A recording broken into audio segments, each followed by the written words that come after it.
A geração da dia que nós apresentamos outro monumento, dando assim valor à nossa história. Bom menino, outra edição de nosso monumento, em espírito que une nos passado e nos presente. Agora nós vai contar de monumento pouco diferente. Se trata aqui de monumento 18 de março. Este segmento aqui está uno apresentar para Aruba Investment Bank, e banco com compromisso com Aruba, seu futuro.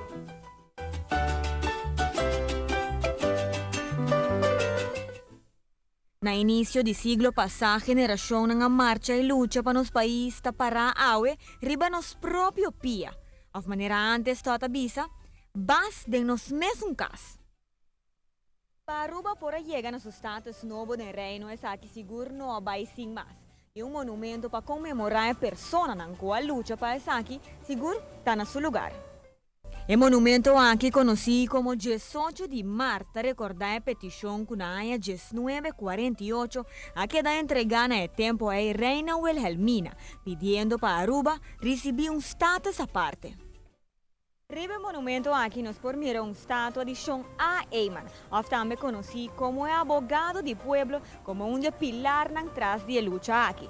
Pero junto com ele, merecidamente também recordatório de todas 2.147 pessoas que o tempo aí afirma para status novo de nosso país.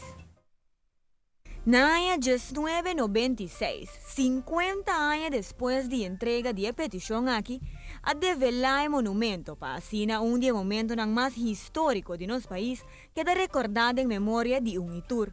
Visando isso aqui, nos me recorda na Aruba desde o ano 1976, dia 18 de março, também havia conhecido para a celebração do Dia de Himno e Bandeira, e 10 anos depois, na ano 1986, a celebrar com a luta aqui, a finalizar, caminha com a Aruba logra status novo, status que até agora não está gosta de ter, status à parte.